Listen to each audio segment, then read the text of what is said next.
and it's a great honor for me to participate today, and I will do my best to create a fair and logical debate. Hybrid learning is a style of learning through traditional and modern methods. We all can relate with this hybrid model because willingly or not, we have to switch to the hybrid learning procedure.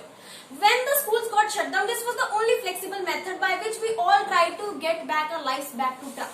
But were we able to get our normal lives back? No, I don't think so. Hybrid learning implementation became more common during the previous decades because since the pandemic started, we need an urgent flexible method, and that is hybrid learning model. And I agree, but yet it does not mean that hybrid learning model is without drawbacks. So let me just tell you about all the drawbacks of this model. If we look across the globe, educators have to grapple with unprecedented and immense challenges. It is certainly difficult to create and maintain a dynamic dialogue in the virtual classrooms. Audio delays and technical issues being online becomes frustrating.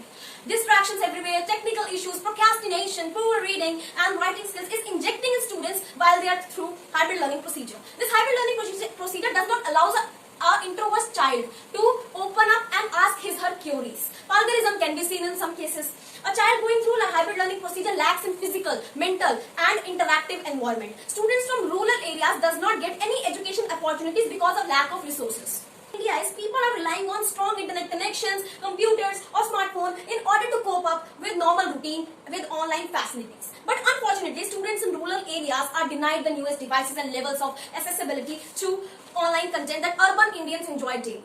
Suman, a 12-year-old girl, his father, a landless labor who earn rupees 500 a month, can't afford these lavish devices, as well as data plans for learning could also incur a lot of expenses for families who face financial constraints. Now, although we all know that hybrid learning have good sides, but it has more bad sides than good sides. Now here's a doctor post on hybrid learning, Dr. Kannan Girish. He's a psychiatrist and physiotherapist and a founder of Live Life Education. So this was what are the assumptions of Dr. Kannan's foundation. Many children have become bored with hybrid classes. In certain schools, hybrid classes are monotonous.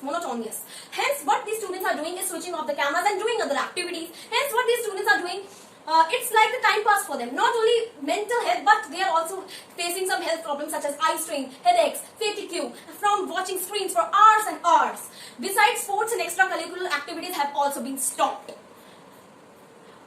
So kids are getting lazy and becoming obese, as most of the parents are not working, so child is all alone at home and there is no way that the child can interact with anyone. These frustrations can be also seen in your own locality, in your own home. Open your eyes up. So all these reports you can see that hybrid learning is a flexible method, but it is affecting humans mentally, emotionally and physically. And nothing is important for a human being survival than an interactive and stress-free environment. Thank you so much.